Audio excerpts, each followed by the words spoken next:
Boas pessoal, muito bom dia, André Oliveira, canal brasileiro na Europa. Tô aqui no Parque Dom Carlos e quero lançar para você um pensamento, uma reflexão, hein?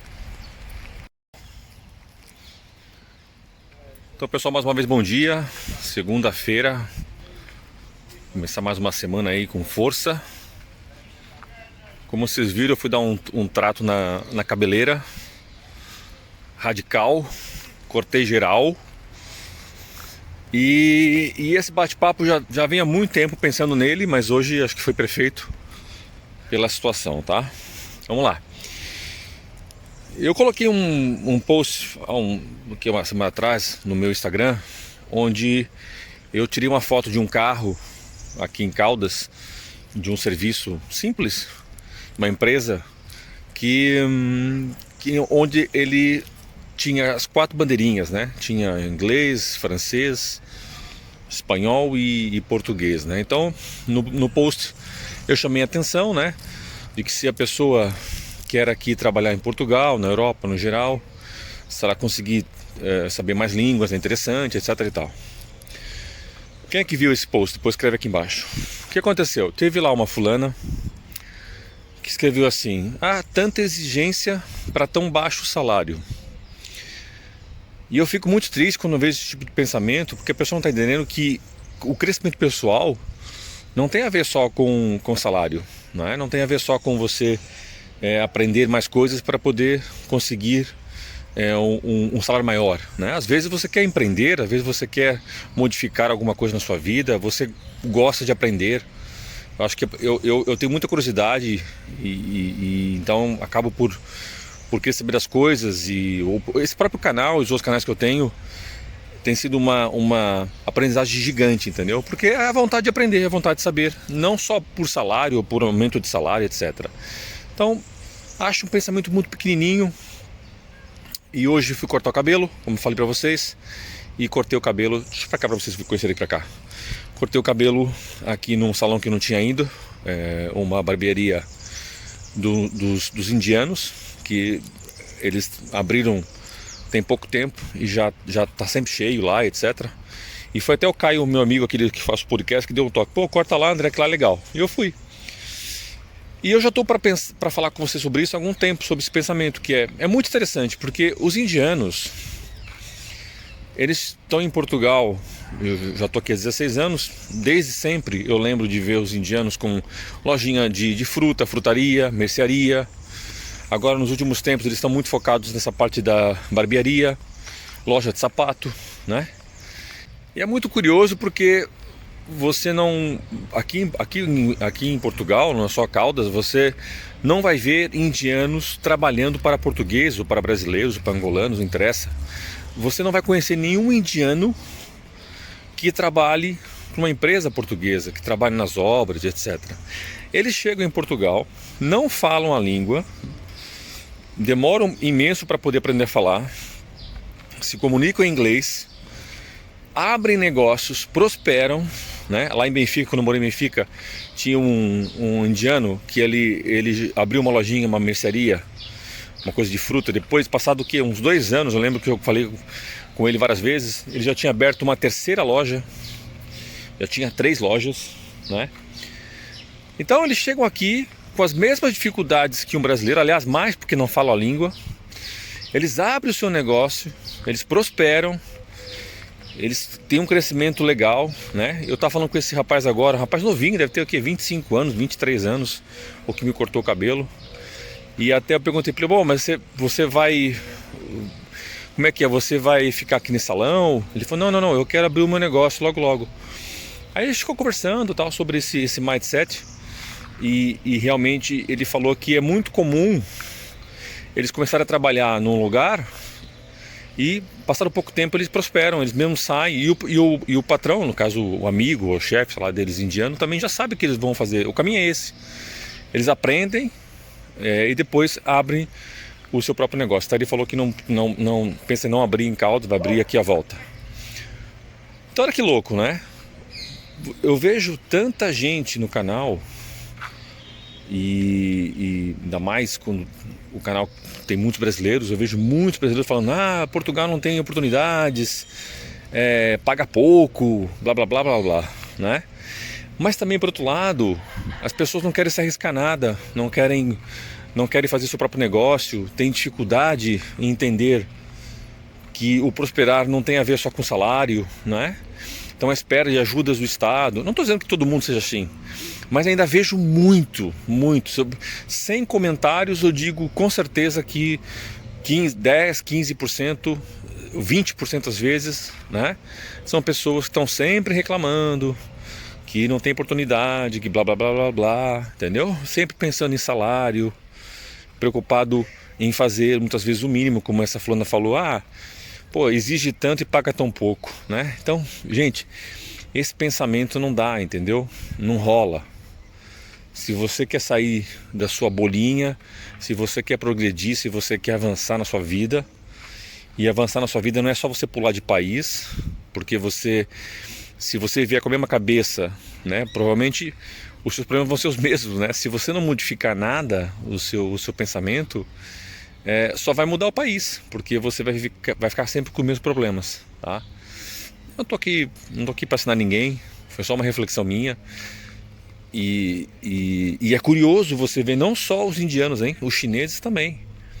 Os chineses também chegam aqui, não falam nada da língua, abrem seus negócios, conseguem prosperar. E a pergunta é, se eles conseguem, por que o brasileiro não consegue? Por que o brasileiro não consegue chegar aqui, abrir uma barbearia, um café, um restaurante? É difícil? Claro que é difícil.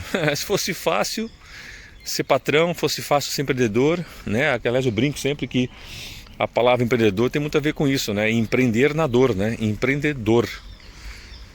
Mas é verdade que eles conseguem. Aliás, eu falei com ele, com esse rapazinho, ele falou assim, eu perguntei pô, vocês chegam nos lugares, e não só aqui, hein, na Espanha também, a Europa toda, chegam nos lugares, abrem negócio, etc. Ele falou, nós somos trabalhadores, e a cabeça do indiano, ele falou, de segunda a sexta trabalhar pesado, trabalhar hard work, como ele falou. E final de semana é para curtir, para estar com a família, é para curtir a vida, né? Então é isso, gente, sei lá, é muito louco isso. É muito doido. Beleza? Fechou aí o vídeo. Um abraço e nos encontramos amanhã, tá bom, pessoal? Valeu. Boas, pessoal, André Oliveira, vamos a mais um vídeo hoje, bem-vindos ao canal Brasileiro na Europa, o canal que fala aqui papo real, papo reto sobre viver em Portugal, tá certo? Se você curte o canal, já está no canal, ótimo, dá o seu gosto, fortalece, se você não está, atenção se está inscrito e vamos a isso. Muito bem, este é um ponto fulcral negativo aqui em Portugal. Você sabe, aliás, eu já fui muitas vezes criticado por elogiar muito Portugal, muito as coisas em Portugal. E eu realmente adoro a minha vida aqui e vejo muitos mais pontos positivos do que negativos. Muitos mais mesmo. Mas esse é um ponto complicado aqui em Portugal e os próprios portugueses, eu tenho amigos, imensos amigos portugueses, eles próprios admitem que é um ponto falho em Portugal. E aí que pode ser que o brasileiro, pode ser que um estrangeiro, não só o brasileiro, alguém que queira fazer a diferença, possa trazer para cá esse ponto que é falho. E qual é o ponto? O atendimento em Portugal é extremamente falho, é extremamente fraco, é um atendimento até muitas vezes, infelizmente, até já me senti, às vezes até aquela sensação que você, o cara está me fazendo um favor de atender, eu vou gastar aqui 40 euros num jantar e a sensação que quando ele chega na mesa, ele fala com você, ou num café, num restaurante, é que ele está te fazendo um favor em atender você, tá? E quando eu falo isso, é com a maior das intenções e tentando ser o mais justo possível, ok? Não é criticar por criticar, porque eu já fui também bem atendido em Portugal, em algumas situações. Mas se eu falar assim para você, de 10 vezes que eu fui no restaurante, de cada 10 que eu fui no restaurante, se eu disser que 4 vezes ou 5 eu fui bem atendido, é muito, tá? 4. Depois teve 2 ou 3 que foi neutro, ou seja, nem fui mal atendido, nem bem atendido, foi do tipo, o que deseja? Isso, ok? pau, prato, toma, tal, pá, conta, entendeu? E depois você teve duas ou três que aquilo, sinceramente, beirou a quase a grosseria, tá? Agora, não adianta a gente só criticar, e aliás, eu vou ser sincero, eu sou uma pessoa que costumo sempre, quando eu sou bem atendido, fazer elogio, quando acaba o jantar eu falo, nossa, tá, a comida estava muito boa, o atendimento aqui é muito bom, eu faço muitas vezes isso, para reforçar, porque realmente não é muito fácil isso acontecer aqui. E quando acontece o contrário, não é? Eu tento, se é possível, fazer uma recomendação, alguma coisa, entendeu? Porque também a gente não deve só criticar, devemos demonstrar algumas soluções, tá? Por que que isso acontece? Essa é a minha opinião. Talvez seja porque é, os portugueses, por exemplo, quando você vai num restaurante bem mais caro, normalmente esse empresário ele contrata garçom. Vamos falar só de restaurante, tá? Poderia falar de vários serviços. Ó, lojas de eletrodoméstico, informática, também já fui super mal atendido. Loja de roupa, complicado. Vamos falar só de restaurante, tá? O que que eu acho que acontece? Acontece que o dono de um restaurante médio caro, ele se preocupa em contratar garçons, que vêm da escola de turismo, ou escola de hotelaria e turismo de Portugal. Tá? Que existe uma escola profissional, que aliás é muito legal. Eu recomendo, se você quer vir morar aqui e gosta dessa área, faça esse curso, porque lá vai te dar bases para você saber atender as pessoas como deve ser, né? Então, o que eu sinto quando eu vou num restaurante que existe essa preocupação, nós notamos logo a diferença do atendimento, a pessoa como chega, a postura, a forma de servir a mesa. Já, já, quando você chega na mesa, a forma como a mesa está colocada, é outra parada, a gente sabe disso, tá? Mas tudo bem, depois você tem. Também já tive em restaurantes simples, comida maravilhosa, comida da avó, tá? Você fala, caraca, que comida deliciosa, mas depois o atendimento também não foi do melhor. Também já tive em lugares bem baratos que os donos eram dono do restaurante e aí tinha um atendimento mais próximo, até pessoal engraçado, vinha na mesa, conversava. Então, existe um pouco de tudo, mas a verdade é que existe mais negativo do que positivo. Então, quando você parte para um restaurante mais caro, você tem ali algum cuidado desse empresário em contratar pessoas qualificadas para fazer aquilo. Eu acho que em Portugal a grande questão aqui é a qualificação para fazer as coisas. Por quê? Porque, infelizmente, os empresários médio ou aquele cara que abre um cafezinho, ou abre um restaurante que serve almoço, talvez, não quero criticar, talvez também ele não tenha capacidade financeira para pagar um garçom um pouco mais caro. Então, às vezes, eles contratam, porra, aquele cara que chegou lá, eu preciso de emprego e tal. Você já foi garçom? Não, nunca fui garçom. Ah, ok, então amanhã você começa. E o cara. Eu já vi isso, não tô brincando, já vi garçom, porra. Aliás, semana passada fui num cafezinho super simpático ali em Cascais. Tinha uma menina que se via que ela estava bem intencionada, mas ela não sabia fazer nada. Ela não sabia se havia ovos mexidos, se não havia, se era só omelete. Eu perguntei uma coisa, ela não sabia responder. Notou-se que claramente aquela pessoa daquele café contratou ela, não é? Porque é precisava de trabalho, como é óbvio, né? Mas não deu formação para ela. Não se preocupou em falar, olha, existe aqui um padrão de atendimento. Porque a gente não pode pensar, porque eu tenho um negócio pequeno, que eu não tenho um padrão de atendimento, né? Aliás, se a gente for pegar as grandes cadeias, o McDonald's, etc., você pode ver que eles têm até um manual de atendimento, porque se entrar o Zezinho, se sair o Zezinho e entrar a Maria, é só mais ou menos seguir o padrão de atendimento daquele local. Então, não tem, simplesmente não tem. O cara entra, ó, você começa amanhã, 8 horas da manhã, o cara chega lá, tonto, e aí, ó, a mesa tá cheia, tira o café e tal, plá, plá, plá. Aliás, é uma coisa muito louca. Quer dizer, o homem já foi à Lua, nos anos 60 e até hoje o pessoal pega aquela máquina de café, pá, pá. Você tá no café tomando um cafezinho, querendo conversar, pá, pá, pá. Enfim, muito louco, tá?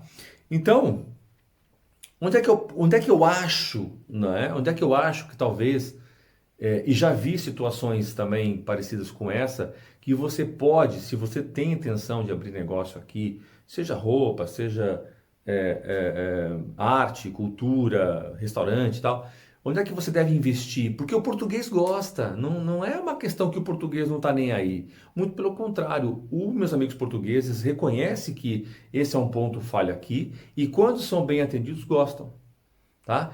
Quer ver? Eu vou dar outro exemplo.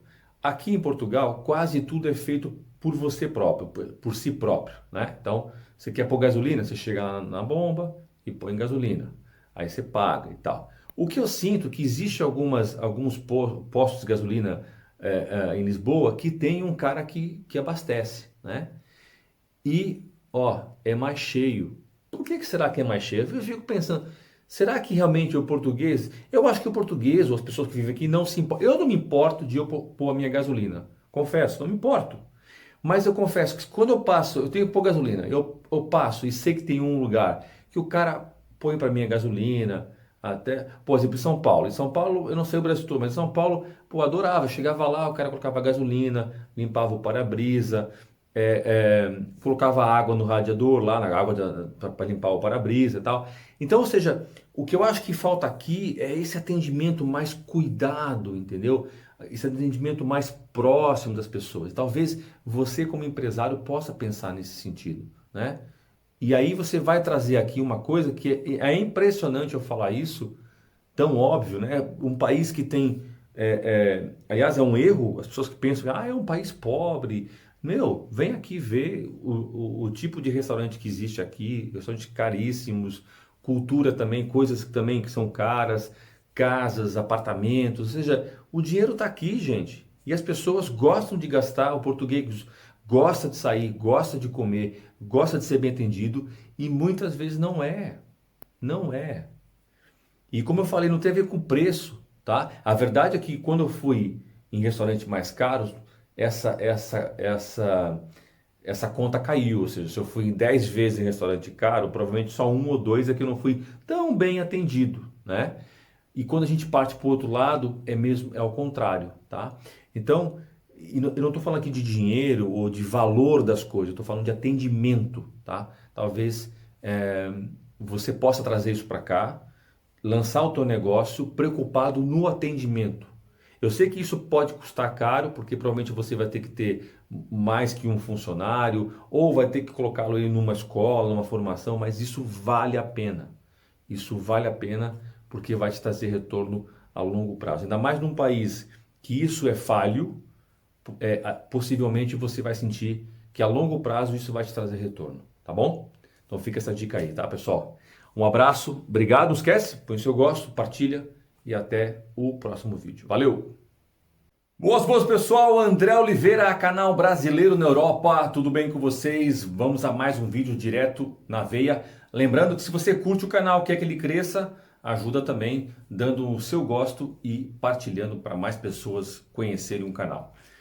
André, me faz essa pergunta várias vezes. André, pós-pandemia, né, quando isso melhorar, aliás, Portugal, graças a Deus, as coisas já estão caminhando, já estão melhorando. Pós-pandemia, o que é que você acha que vai acontecer com a economia, em termos de oportunidade de você empreender, o que pode ser interessante? Primeiro, gente, como deve entender, não sou economista, tá? É só a minha percepção do que eu vejo, do que eu leio bastante sobre o assunto, até porque eu sou investidor, mas não tenho uma abrangência total para dar a você uma dica, uma sugestão, chave de ouro para você conseguir. O que eu acho importante você entender é o seguinte, o ponto forte de Portugal é realmente o turismo, tá? Aliás, está muito pendurado nessa ideia, é algo que eu sinto que há 16 anos, eu estou aqui há 16 anos, que os políticos, os partidos falam, temos que mudar isso, Portugal tem que ter outro tipo de negócio que seja mais forte.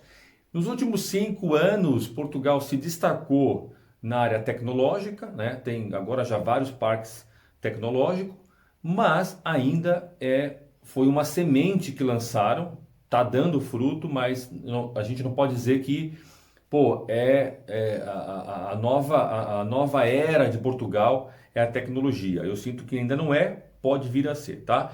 Então, quais são os negócios que você poderia pensar? Ok, Nós temos o turismo que deu aquela freada total por causa dessa pandemia e agora começa a retomar. Eu até comentei aqui na minha última live que eu tive no Algarve semana passada e aquilo parecia que se não houvesse máscara, se as pessoas não tivessem de máscara, eu nem diria que estávamos numa pós-pandemia, tá? De tanto turista que temos aqui em Portugal. Então, o que é que você pode fazer? Você pode abrir uma empresa ligada ao turismo, pegar pessoas em hotel, que seriam os transfers, aeroporto. Você pode abrir uma empresa de passeios turísticos, que é super fácil abrir. Você pode abrir a empresa normal, tá? Tudo começa por uma empresa normal que você vai abrir. Tem que ter um NIF como pessoa individual, física. Você tem que depois abrir a empresa, você tem que ter o NIF da empresa, a conta da empresa. Basicamente é isso. Não tem grandes coisas. Depois você tem que ter um contador, um contabilista para poder fazer a contabilidade da sua empresa, que é obrigatória. E você pode pedir uma licença para o Turismo de Portugal como animador turístico, que também engloba você fazer passeios curtos, só pode ser passeios por dia. Ou seja, você só pode começar um plano turístico de manhã e acabar à noite. Ou seja, você não pode marcar hotéis para os clientes. Eu tenho essa licença, tá? Eu estou falando porque eu sei, eu tenho. Então você pode, por exemplo, organizar passeios por Lisboa, você pode passeios por Braga, histórico, com visita, com excursões, com a parte histórica. Se você for da área de história, você pode fazer esses passeios, ou você pode contratar pessoas que façam isso. Enfim, você pode desenvolver aqui uma série de passeios. Aliás, eu até acho que esse mercado, o mercado pequeno de turismo em Portugal, ele é muito pequeno, ele é muito restrito. Você não tem grandes empresas focando em pequenas atividades diárias. Você tem grandes empresas que trabalham com turismo no geral, né? Que pega uma família, leva do ponto A ao ponto B, com hotel, com restaurante, com avião, etc. Depois você tem as empresas que fazem os transfers e os tuk-tuks, etc. Mas você não tem assim uma vasta quantidade de empresas que trabalhem com o turista de forma mais local, de forma mais ponto a ponto, tá? Então, talvez aqui seja alguma janela para você abrir sua empresa e para você trabalhar com o turismo em Portugal. Depois você tem uma outra licença que é bem mais cara, acho que custa a volta de 2.000 euros por ano, se eu não me engano, mesmo custava. E aí sim, você pode organizar excursões com vários dias, reservar hotel, levar as pessoas para fora de Portugal, você pode acompanhar as pessoas, ou seja, são passeios ou são excursões que você pode fazer por mais tempo, tá? Ou seja, aqueles passeios de 7 dias, 10 dias, aí você pode organizar. Tanto você pode ir junto, como você pode ter uma empresa que organiza essas coisas e leva as pessoas para fazer isso. Lá no Algarve, por exemplo, é muito interessante que os ingleses, os holandeses, eles têm muito hábito de alugar uma van, né? Deve ser uma empresa, como é óbvio, e essa van fica à disposição o dia todo. Então leva eles na praia, depois pega, leva para o restaurante, faz o almoço e não sei o que e tal, e depois no dia seguinte já deve ter outro passeio e outra coisa, tá? Então também é uma outra janela que eu acho que você pode pensar, né? O turismo também agora deve voltar em força. Depois você tem também, ligada mais ou menos o turismo, você tem as empresas que fazem gestão de casas de Airbnb. Também tem muito aqui isso.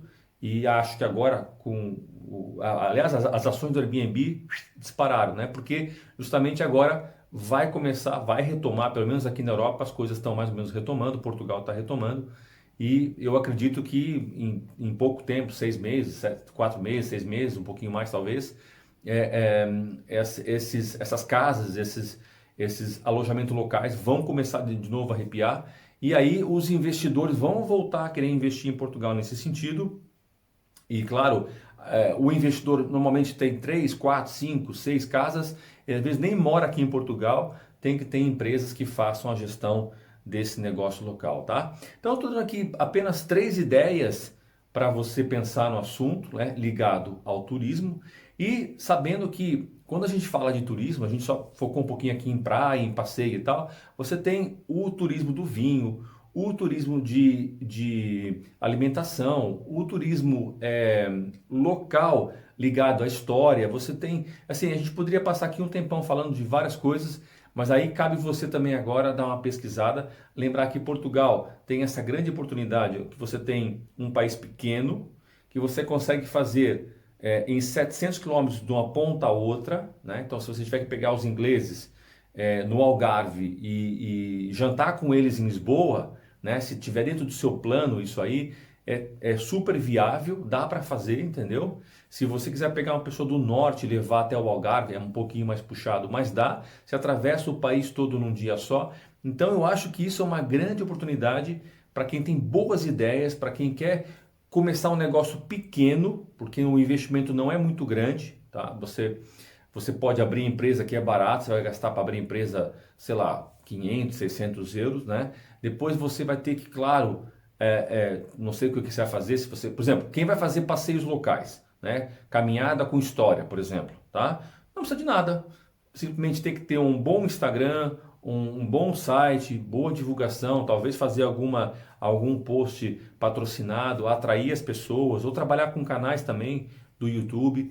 E aí você atrai as pessoas, faz as suas caminhadas, conta ali a história daquela região e você não tem basicamente custo nenhum, não tem que comprar carro, não tem que comprar bicicleta, não tem que comprar nada. Olha só, então são ideias que você tem que pensar que talvez seja interessante desenvolver aqui em Portugal, tá bom?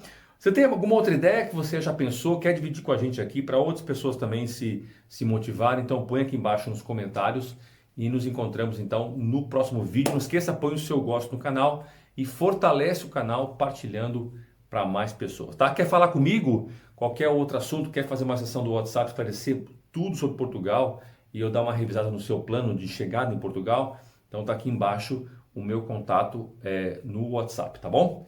Um abraço pessoal, obrigado e até o próximo vídeo. Valeu!